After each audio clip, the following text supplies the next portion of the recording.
Students, आज हमारा library and information science की जो क्लास है उनमें आज हमारा जो टॉपिक है वो है बीएनबी, यानी बीएनबी के बारे में चर्चा करेंगे कि ये बीएनबी क्या है। उससे पहले पिछले टॉपिक में हमने चर्चा करा आईएनबी के बारे में कि आईएनबी क्या है। तो आईएनबी भारत की राष्ट्रीय ग्रंथ सूची है, इंडियन नेशनल बिब्लियोग्राफी, उसके बारे में हम चर्चा कर चुके हैं। आज का हमारा जो टॉपिक है उसमें हम बीएनबी के बारे में चर्चा करेंगे कि ये बीएनबी क्या है, कब से ये पब्लिश हो रही है, कहां से पब्लिश होती है, उसके अलावा बीएनबी की फ्रीक्वेंसी क्या है, बीएनबी के लिए क्लासिफिकेशन के लिए किसका यूज किया जाता है, कैटलॉग के लिए किसका यूज किया जाता है, मेटा डेटा के लिए किसका यूज किया जाता है, या इंडेक्सिंग सिस्टम के लिए किसका यूज हम कर रहे हैं।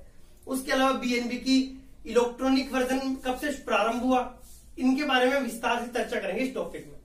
तो देखो, सबसे पहले हमारे टॉपिक का नाम है ब्रिटिश नेशनल बिब्लियोग्राफी यानी बीएनबी। बीएनबी ब्रिटिश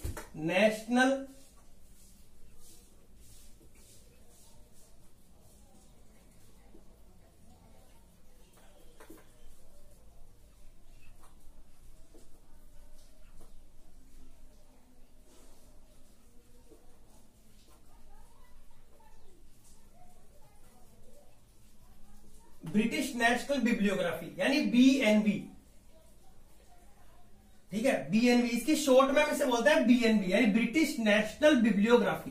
ठीक है, बी एन और बी यानी शॉर्ट में इसका नाम क्या है, बीएनबी, ब्रिटिश नेशनल बिब्लियोग्राफी में इसे बोलते हैं बीएनबी। और अगर फुल फॉर्म की बात करें तो इसका पूरा नाम है ब्रिटिश नेशनल बिब्लियोग्राफी। अब ये ब्रिटिश नेशनल बिब्लियोग्राफी क्या है, तो ब्रिटिश नेशनल बिब्लियोग्राफी क्या है कि ब्रिटेन के जो भी प्रकाशक है उन प्रकाशक मतलब कि ब्रिटेन की जो भी पुस्तकें हैं या जो प्रकाशकों के द्वारा जो पुस्तकें, मैगजीन, पत्रिकाएं जो प्रकाशित की जाती है उन सब की क्या एक सूची तैयार कर ली जाती है, जिसे हम कहते हैं ग्रंथ सूची। तो बीएनबी क्या है कि ब्रिटेन के जितने भी जो प्रकाशक हैं उन प्रकाशकों के द्वारा जो भी पुस्तकें हैं, पत्रिकाएं हैं, मैगजीन्स हैं, सीरियल्स हैं, उन सभी को मिलाकर एक सूची तैयार की जाती है, उसे बोलते हैं हम ग्रंथ सूची, और वो है हमारी बीएनबी। बीएनबी के तहत मतलब कि ब्रिटेन में जितने भी जो प्रकाशक है उन प्रकाशकों के द्वारा उनकी कोई भी जो पुस्तक है वो पब्लिश होती है, नई पुस्तक, उस पुस्तक की एक एक प्रति ब्रिटेन के राष्ट्रीय पुस्तकालय को बिल्कुल निःशुल्क में प्रोवाइड करवाई जाती है। उन प्रकाशकों के द्वारा निःशुल्क देनी होती है उन्हें, राष्ट्रीय पुस्तकालय को। उसके बाद में ब्रिटेन का जो राष्ट्रीय पुस्तकालय है उस राष्ट्रीय पुस्तकालय के द्वारा जितनी भी जो पुस्तकें हैं उन पुस्तकों की एक या मैगजीन्स, पत्रिकाओं की सबकी एक सूची तैयार कर ली जाती है और उस ग्रंथ सूची का निर्माण किया जाता है, यानी बिब्लियोग्राफी को निर्मित किया जाता है, हम ये कह सकते हैं। ठीक है, तो बीएनबी क्या है कि ब्रिटिश नेशनल बिब्लियोग्राफी ब्रिटेन की सबसे व्यापक पुस्तकों की एक सूची है। हम ये कह सकते हैं कि ब्रिटेन की जितने भी जो पुस्तकें हैं राष्ट्रीय पुस्तकालय के द्वारा उनसे रिलेटेड एक सूची तैयार कर ली जाती है राष्ट्रीय पुस्तकालय के द्वारा। ठीक है, और हमेशा जो ग्रंथ सूची होती है उसका निर्माण करने का दायित्व राष्ट्रीय पुस्तकालय का है। तो ब्रिटेन में जो ग्रंथ सूची का निर्माण किसके द्वारा किया जाता है, यानी ब्रिटेन के राष्ट्रीय पुस्तकालय के द्वारा। ठीक है, ब्रिटेन की जो लाइब्रेरी है, ब्रिटिश लाइब्रेरी, उसके द्वारा ये ग्रंथ सूची है ब्रिटेन की बिब्लियोग्राफी, इसका निर्माण किया जाता है, हम ये कह सकते हैं। अब हम बात करें, हमारे ये क्वेश्चन आ सकता है कि बीएनबी जो यानी ब्रिटिश नेशनल बिब्लियोग्राफी का पूरा नाम क्या है। फर्स्ट क्वेश्चन हमारा ये होगा कि ब्रिटिश नेशनल बिब्लियोग्राफी बीएनबी का पूरा नाम। अगर आपको पूरा नाम पूछा जाए, ठीक है, पूरा नाम मैं शॉर्ट लिखूंगा क्वेश्चन को, आप उसमें अपने नोट्स तैयार करो, क्लियर करना। मैंने इतना ही लिखा है तो आपको पता है कि ये फुल फॉर्म क्या है ना। तो पूरा नाम, इसका पूरा नाम क्या है, तो ब्रिटिश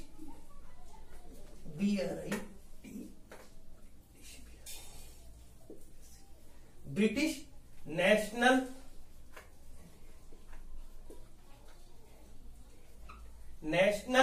बिब्लियोग्राफी।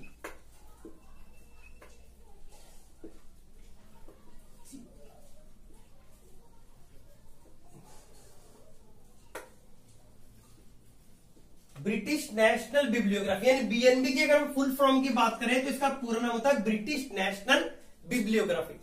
अब हम चर्चा करेंगे आपकी जो बीएनबी है ब्रिटिश नेशनल बिब्लियोग्राफी, ये कब से पब्लिश हो रही है आपके। ठीक है, तो ब्रिटिश नेशनल बिब्लियोग्राफी को ब्रिटिश राष्ट्रीय पुस्तकालय के द्वारा, यानी ब्रिटेन का जो राष्ट्रीय पुस्तकालय है सबसे पहले ब्रिटिश संग्रहालय के द्वारा, ठीक है, ब्रिटिश राष्ट्रीय संग्रहालय की एक परिषद है, उसके द्वारा 1950 में ब्रिटिश नेशनल बिब्लियोग्राफी को प्रारंभ किया गया। ठीक है, तो सबसे पहले यानी सर्वप्रथम ये कब शुरू हुई, हम बात करें कब शुरू हुई से प्रारंभ करते हैं। कब शुरू हुई है, तो सर्वप्रथम 1950 में। ठीक है, 1950 में ब्रिटिश संग्रहालय के द्वारा इसे शुरू किया गया था। 1950 में ब्रिटिश संग्रहालय के द्वारा इसे प्रारंभ किया गया। अगर आपके क्वेश्चन आए कि ब्रिटिश नेशनल बिब्लियोग्राफी को सर्वप्रथम कब प्रारंभ किया गया, तो 1950। उसके बाद में कि इसको ब्रिटिश नेशनल बिब्लियोग्राफी बीएनबी को किसने शुरू किया। ठीक है, किसने शुरू किया इसे, तो अब देखो किसने शुरू किया। अब हम बात करें किसने शुरू किया, तो इसको क्या है कि ब्रिटिश संग्रहालय। ठीक है, सबसे पहले इसे ब्रिटिश संग्रहालय के द्वारा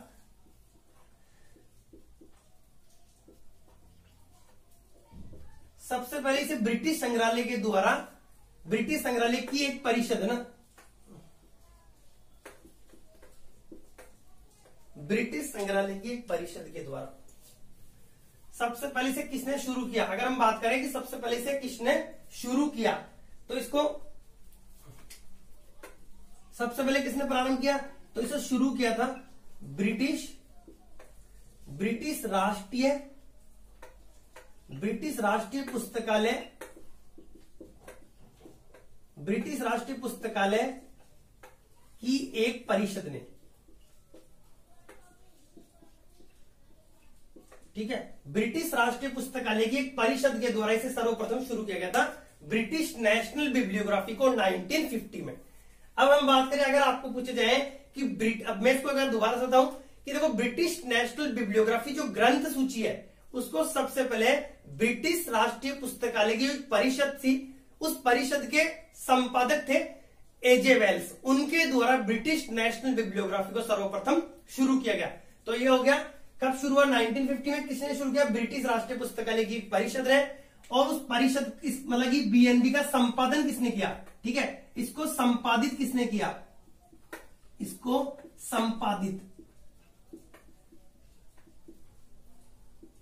संपादित किसके द्वारा किया गया, संपादित किसने किया, तो इसको संपादित किया है एजे वेल्स ने। ठीक है,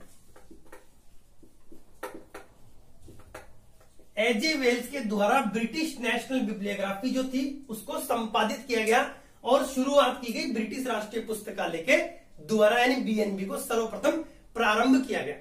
अब हम बात करें कि ब्रिटिश नेशनल बिब्लियोग्राफी बीएनबी के द्वारा क्लासिफिकेशन के लिए किसका यूज किया जाता नहीं है। ब्रिटिश नेशनल बिब्लियोग्राफी में वर्गीकरण के लिए, यानी ग्रंथ सूची जो है ये ब्रिटिश नेशनल बिब्लियोग्राफी या ब्रिटिश राष्ट्रीय ग्रंथ सूची में वर्गीकरण के लिए किस पद्धति का उपयोग किया जाता है, क्लासिफिकेशन के लिए किसका यूज किया जाता है, अगर आपको पूछा जाए। ठीक है, अगर आपको पूछा जाए कि ब्रिटिश नेशनल बिब्लियोग्राफी में बीएनबी में क्लासिफिकेशन के लिए, ठीक है, क्लासिफिकेशन के लिए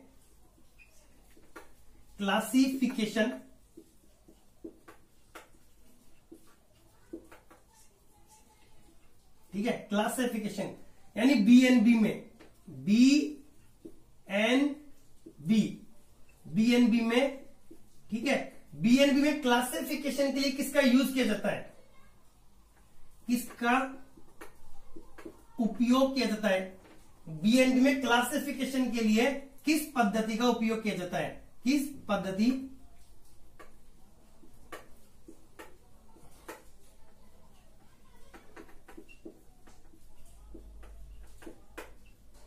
ठीक है। अगर आपको पूछा जाए कि ब्रिटिश नेशनल बिब्लियोग्राफी में क्लासिफिकेशन के लिए किस पद्धति या किस पद्धति का उपयोग किया जाता है, किस स्कीम का उपयोग किया जाता है, तो इसमें हम क्या करते हैं कि ब्रिटिश नेशनल बिब्लियोग्राफी में जो क्लासिफिकेशन करते हैं, वर्गीकरण करते हैं, तो वर्गीकरण करने के लिए इस पद्धति में हम डीडीसी का 18वां संस्करण यूज कर रहे हैं। ठीक है, क्लासिफिकेशन के लिए। अगर आपको पूछा जाए कि ब्रिटिश नेशनल बिब्लियोग्राफी में क्लासिफिकेशन के लिए किस स्कीम का प्रयोग किया जाता है, तो इसमें क्या है, क्लासिफिकेशन के लिए इसमें ये यूज कर रहे हैं, ये देखो क्लासिफिकेशन के लिए यूज कर रहे हैं डीडीसी का 18वां संस्करण। मैं इस तरफ लिख देता हूं, ठीक है, डीडीसी डीडीसी का 18वां एडिशन, ठीक है, 18वां संस्करण, डीडीसी का 18वां संस्करण यूज कर रहे हैं इसमें क्लासिफिकेशन के लिए, ठीक है, यानी ड्यूई डेसिमल क्लासिफिकेशन, डीडीसी यानी ड्यूई डेसिमल क्लासिफिकेशन। और डीडीसी के बारे में हम अलग से टॉपिक बनाएंगे तो उसके बारे में विस्तार से चर्चा करेंगे। यहां मैं सिर्फ इसका शॉर्ट नाम लिख रहा हूं, ड्यूई डेसिमल क्लासिफिकेशन यानी डीडीसी। तो देखो, अगर आपको पूछा जाए कि ब्रिटिश नेशनल बिब्लियोग्राफी में क्लासिफिकेशन के लिए किस मेथड का या किस पद्धति का या किस स्कीम का उपयोग किया जाता है, तो डीडीसी का 18वां संस्करण हम इसमें यूज कर रहे हैं, 18वां एडिशन, ठीक है। अगर आपको पूछा जाए कि ब्रिटिश नेशनल बिब्लियोग्राफी में, ये तो हो गया हमारा, देखो ये तो हो गया हमारा, अगर आपको पूछा जाए कि बीएनबी में क्लासिफिकेशन के लिए, अब हम बात करें कैटलॉग की, ठीक है, कि ब्रिटिश नेशनल बिब्लियोग्राफी में कैटलॉग के लिए किस कोड का यूज किया जाता है, तो कैटलॉग के लिए किस कोड का यूज कर रही है, तो देखो आपको, अगर आपको पूछ रहे हैं कि बीएनबी में कैटलॉग के लिए, कैटलॉग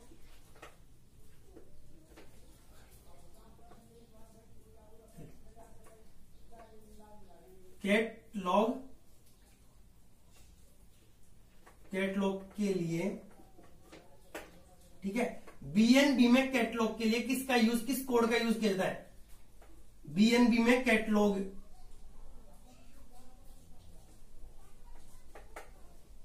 ठीक है, बीएनबी में अगर आपको पूछा जाए कि बीएनबी में कैटलॉग के लिए किस कोड का यूज किया जाता है, तो ब्रिटिश नेशनल बिब्लियोग्राफी में कैटलॉग के लिए क्या है कि हम इसमें कैटलॉग कोड के लिए AACR2 का यूज कर रहे हैं, ठीक है।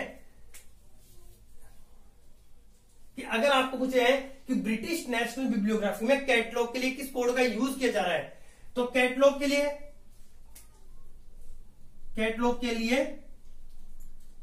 लिए किस कोड का यूज करते हैं, मैं शॉर्ट में लिख रहा हूं, आप लिख लेना। कैटलॉग के लिए हम इसमें क्या करते हैं, AACR2, ठीक है। ब्रिटिश नेशनल बिब्लियोग्राफी में कैटलॉग कोड के लिए AACR2 का यूज किया जाता है। अब हम बात करें AACR2 की फुल फॉर्म की, तो इसका भी हम अलग से टॉपिक पढ़ेंगे, यहां हम इसको मैं शॉर्ट में लिख रहा हूं, अलग से टॉपिक है AACR2 आपके सिलेबस में। AACR2 की फुल फॉर्म की अगर हम बात करें तो इसका पूरा नाम है एंग्लो अमेरिकन कैटालॉगिंग रूल्स 2, यानी AACR2, एंग्लो अमेरिकन कैटालॉगिंग रूल्स 2। और एंग्लो अमेरिकन कैटालॉगिंग AACR2 जो है, इसका आयोजन आपके 1978 में हुआ है, AACR2 का आयोजन। और AACR1 जो हुई थी वो 1967 में हुई, और AACR2 हुई है जो वो 1978 में हुई है। इसका हम अलग से टॉपिक पढ़ेंगे। पर अगर आपके पास क्वेश्चन ऐसा आता है कि ब्रिटिश नेशनल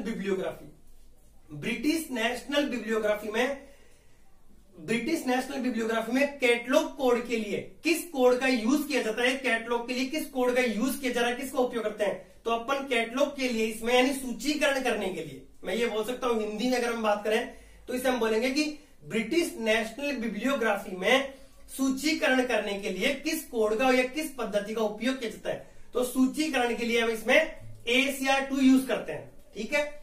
अब हम बात करें, अगर आपके पास क्वेश्चन आता है कि ब्रिटिश नेशनल बिब्लियोग्राफी में, ठीक है, ब्रिटिश नेशनल बिब्लियोग्राफी यानी BNB में, ब्रिटिश नेशनल बिब्लियोग्राफी में, ठीक है, ब्रिटिश नेशनल बिब्लियोग्राफी में इसमें हम क्या क्लासिफिकेशन में डीडीसी का जो 18वां संस्करण है उसका यूज कर रहे हैं 1971 से, ठीक है। हम डीडीसी का ये जो 18वां संस्करण है ये यूज कर रहे हैं 1971 से, यानी 1971 से बीएनबी में डीडीसी का 18वां संस्करण यूज कर रहे हैं हम क्लासिफिकेशन के लिए। बीएनबी में कैटलॉग के लिए AACR2 का यूज कर रहे हैं हम 1974 से ये यूज कर रहे हैं। ब्रिटिश नेशनल बिब्लियोग्राफी में इंडेक्स के लिए, ठीक है, ब्रिटिश नेशनल बिब्लियोग्राफी में इंडेक्सिंग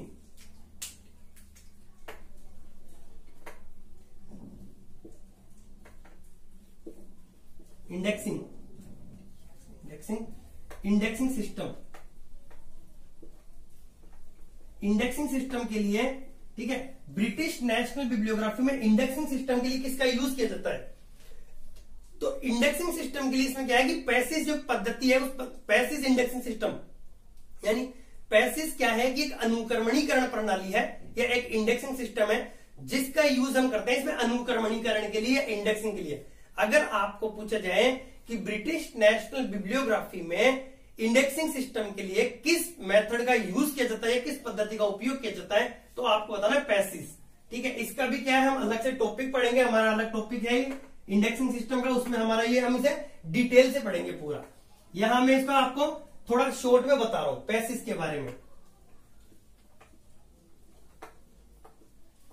ठीक है, यहां हम इसके बारे में थोड़ा शॉर्ट में पढ़ेंगे, हमारा इसका अलग से टॉपिक है पैसिस का। पैसिस के बारे में हम विस्तार से चर्चा करेंगे।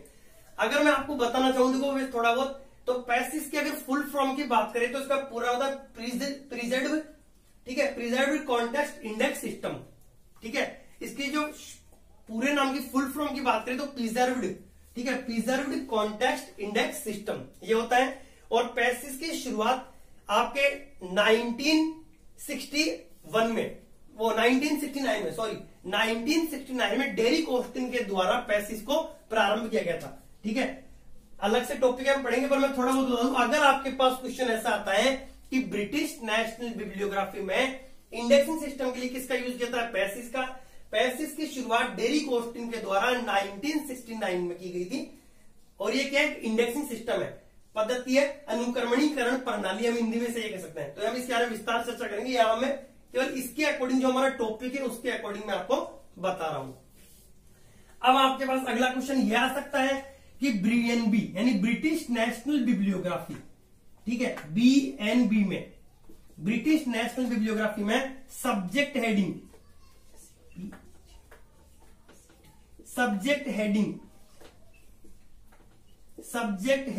ठीक है, ब्रिटिश नेशनल बिब्लियोग्राफी में सब्जेक्ट हेडिंग के लिए किसका यूज किया जाता है। ठीक है, अगर आपके पास क्वेश्चन आ जाए कि ब्रिटिश नेशनल बिब्लियोग्राफी में सब्जेक्ट हेडिंग का मतलब क्या है, यानी विषय शीर्षक निर्माण के लिए जब भी हमारी कोई जो हमारी हम ग्रंथ सूची तैयार करेंगे तो किसी पुस्तक का टाइटल हम क्या दे सकते हैं। ठीक है, उस पुस्तक के टाइटल के लिए सब्जेक्ट हेडिंग, या हमारी कोई भी मैगजीन से, कोई भी पत्रिका या कोई सीरियस प्रकाशन है, उनके लिए क्या हेडिंग है उसकी। ठीक है, तो ब्रिटिश नेशनल बिब्लियोग्राफी में सब्जेक्ट हेडिंग के लिए, ठीक है, ब्रिटिश नेशनल बिब्लियोग्राफी में सब्जेक्ट हेडिंग के लिए किसका यूज किया जाता है, तो सब्जेक्ट हेडिंग के लिए हम library of Congress subject heading का यूज करते हैं, LCSH का। LCSH का यूज करते हैं सब्जेक्ट हेडिंग के लिए, LCSH। ठीक है, library Congress of list of subject heading. अगर आपको पूछा जाए कि ब्रिटिश नेशनल बिब्लियोग्राफी में सब्जेक्ट हेडिंग के लिए किसका उपयोग किया जाता है, यानी विषय शीर्षक निर्माण के लिए किसका उपयोग किया जाता है, तो library of Congress list of subject heading को हम इसमें यूज करते हैं। इसका भी हमारे library of Congress subject heading अलग से टॉपिक है, विषय शीर्षक निर्माण की विधियां, तो हम विस्तार से चर्चा करेंगे। यहां केवल मैं आपको शॉर्ट फॉर्म बता रहा हूं। अगर आपके एग्जाम में क्वेश्चन आएगा तो आपको फुल ये शॉर्ट फॉर्म ही मिलेगी अधिकतर, और फिर भी अगर हो तो आप ध्यान रखना, मैं फुल फॉर्म भी इसकी बोलता हुआ जा रहा हूं, तो आपको पता रखना, आप अपने नोट्स तैयार करो तो उनमें उस हिसाब से तैयार कर लेना आपके अकॉर्डिंग। उसके बाद हम ये हमारा अगला क्वेश्चन ये हो सकता है कि ब्रिटिश नेशनल बिब्लियोग्राफी, ठीक है, ब्रिटिश नेशनल बिब्लियोग्राफी यानी BNB में मेटा डेटा,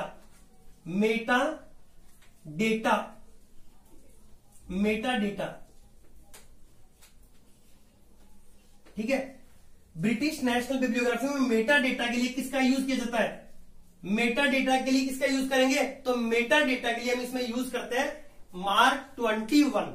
ठीक है, ब्रिटिश नेशनल बिब्लियोग्राफी में या ब्रिटेन की राष्ट्रीय ग्रंथ सूची में मेटा डेटा के लिए किसका यूज किया जाता है। अगर आपके पास क्वेश्चन आए तो हम इसमें मेटा डेटा का निर्माण करने के लिए हम इसका यूज करते हैं मार्क 21।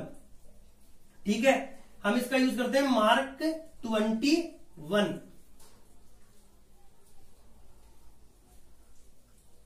मार्क 21 यानी मार्क का भी आपके अलग टॉपिक है। मार्क की अगर फुल फॉर्म की अगर हम बात करें तो देखो मार्क का पूर्ण नाम होता है मशीन रीडेबल कैटलॉग।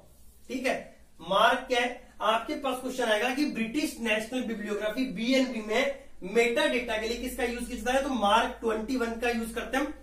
मार्क का पूर्ण नाम है मशीन रीडेबल कैटलॉग, और मार्क की शुरुआत लाइब्रेरी ऑफ कांग्रेस के द्वारा ही की गई थी। और मार्क भी क्या है, मेटा डेटा मानक है, स्टैंडर्ड है, ठीक है। अगर आपको हम ये, अगर मैं देखो आपको समझ नहीं आ रहा तो मैं ये बता सकता हूं आपको कि बीएनबी में मेटा डेटा के लिए यानी किस मानक का यूज किया जाता है, किस स्टैंडर्ड का।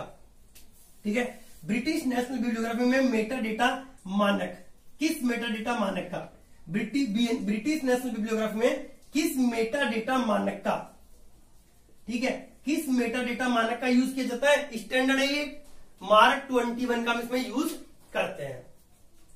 तो अब आगे चले, अगला क्वेश्चन आपके यह हो सकता है कि ब्रिटिश नेशनल बिब्लियोग्राफी की फ्रीक्वेंसी क्या है, ठीक है, इसकी आवृत्ति क्या है। तो इसकी आवृत्ति की अगर हम बात करें तो देखो ब्रिटिश नेशनल बिब्लियोग्राफी की जो फ्रीक्वेंसी है वो है साप्ताहिक, इसे क्या है हर 7 दिन में प्रकाशित होती है। ठीक है, अगर आपको पूछा जाए कि बीएनबी की आवृत्ति क्या है, ठीक है, इसकी आवृत्ति की अगर हम बात करें कि बीएनबी यानी ब्रिटिश नेशनल बिब्लियोग्राफी की आवृत्ति क्या है, तो इसकी आवृत्ति क्या है, साप्ताहिक है ये। ठीक है, हर 7 दिन में या वीकली है ये, हर 7 दिन में प्रकाशित होती रहती है, साप्ताहिक। यानी ब्रिटिश नेशनल बिब्लियोग्राफी की फ्रीक्वेंसी क्या है, तो साप्ताहिक, हर 7 दिन के अंदर अंदर नई पुस्तकें आती है और ग्रंथ सूची को प्रकाशित करते रहते हैं, नई ग्रंथ सूची। ठीक है, तो इसकी जो फ्रीक्वेंसी है वो वीकली है, आपके साप्ताहिक है। अब आगे हम चर्चा करें, देखो आपको पूछा जा सकता है कि ब्रिटिश नेशनल बिब्लियोग्राफी ये क्या है। जब इसे 1950 में इसे प्रारंभ किया गया तो ये प्रिंट रूप में, मुद्रित रूप में प्रकाशित हो रही थी, परंतु वर्तमान में क्या है, ये इलेक्ट्रॉनिक रूप में प्रकाशित हो रही है। ठीक है, इलेक्ट्रॉनिक फॉर्म में इसे प्रेजेंट किया जा रहा है, प्रस्तुत किया जा रहा है वर्तमान में।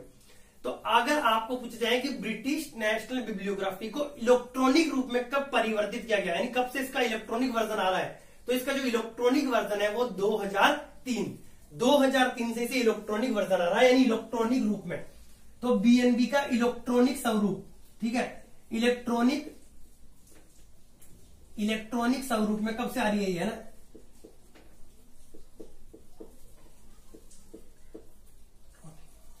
ठीक है, इलेक्ट्रॉनिक स्वरूप यानी इलेक्ट्रॉनिक स्वरूप में कब से प्रकाशित हो रही है। ठीक है, इलेक्ट्रॉनिक स्वरूप में कब से प्रकाशित हो रही है, तो 2003 से British national bibliography BNB electronic version या इलेक्ट्रॉनिक फॉर्म में प्रस्तुत हो गई है। अब ये क्या है, इलेक्ट्रॉनिक रूप में आ रही है 2003 से, उससे पहले मुद्रित या प्रिंट रूप में आ रही थी, परंतु 2003 से क्या है, British national bibliography BNB electronic रूप में आ रही है। ठीक है, तो ये आपके क्या है, ब्रिटिश नेशनल बिब्लियोग्राफी बीएनबी का जो टॉपिक था कंप्लीट हो चुका है। एक बार मैं दोबारा से इसको रिवाइज कर रहा हूं फटाफट। ब्रिटिश नेशनल बिब्लियोग्राफी का पूरा नाम क्या है, तो ब्रिटिश नेशनल बिब्लियोग्राफी। बीएनबी की फुल फॉर्म की बात करें तो ब्रिटिश नेशनल बिब्लियोग्राफी को 1950 में ब्रिटिश संग्रहालय के द्वारा या ब्रिटिश राष्ट्रीय पुस्तकालय संग्रहालय के द्वारा, इसे संग्रहालय के जो संपादक थे एजे वेल्स के द्वारा इसको संपादित किया गया और ब्रिटिश संग्रहालय की एक परिषद के द्वारा इसे शुरू किया गया 1950 में। इसकी फ्रीक्वेंसी की बात करें तो ये साप्ताहिक है, वीकली है, हर 7 दिन से ये प्रकाशित होती रहती है। ब्रिटिश नेशनल बिब्लियोग्राफी में क्लासिफिकेशन या वर्गीकरण के लिए हम डीडीसी का 18वां संस्करण यूज कर रहे हैं 1971 से। उसके अलावा ब्रिटिश नेशनल बिब्लियोग्राफी में कैटलॉग की बात करें तो कैटलॉग के लिए हम इसमें AACR 2 का यूज कर रहे हैं 1974 से। अगर हम बात करें ब्रिटिश नेशनल बिब्लियोग्राफी में इंडेक्सिंग सिस्टम की, इंडेक्सिंग सिस्टम या अनुक्रमणीकरण प्रणाली के लिए किसका यूज किया जा रहा है, तो पैसिस का यूज कर रहे हैं हम। उसके अलावा पैसिस की शुरुआत डेरी कोस्टन के द्वारा की थी 1969 में, एक अनुक्रमणीकरण प्रणाली है। उसके अलावा ब्रिटिश नेशनल बिब्लियोग्राफी में किस मेटा डेटा मानक का यूज किया जा रहा है, तो मानक के स्टैंडर्ड की अगर बात करें तो हम इसमें मार्क 21 मानक यूज कर रहे हैं। उसके अलावा ब्रिटिश नेशनल बिब्लियोग्राफी में सब्जेक्ट हेडिंग के लिए किसका यूज किया जा रहा है, तो library Congress of list of subject heading यानी LCSH की फुल फॉर्म है library of Congress list of subject heading. ठीक है, इसका हम यूज कर रहे हैं। उसके अलावा आपके इसके इलेक्ट्रॉनिक फॉर्म में कब प्रस्तुत किया गया, तो 2003 यानी सन 2003 से ये इलेक्ट्रॉनिक रूप में प्रस्तुत हो गई, उससे पहले प्रिंट रूप में आ रही थी, 2003 से ये इलेक्ट्रॉनिक रूप में आ रही है। ठीक है, तो हमारा छोटा सा टॉपिक था बीएनबी का, ये कंप्लीट हो चुका है। अगर आपको मेरा वीडियो अच्छा लगा तो वीडियो को लाइक करें, कमेंट करें, कमेंट बॉक्स में बताएं कि आपको वीडियो कैसा लगा, ताकि मेरे द्वारा जो भी नई नई वीडियो आपको तुरंत मिलते रहे। उसके अलावा चैनल को सब्सक्राइब कीजिए, सब्सक्राइब करने पर आपको बेल आइकन का बटन दबाइए और जो भी नई वीडियो है कंटेंट आपको तुरंत मिलते रहे। तो आज हमारा टॉपिक ये कंप्लीट हो चुका है।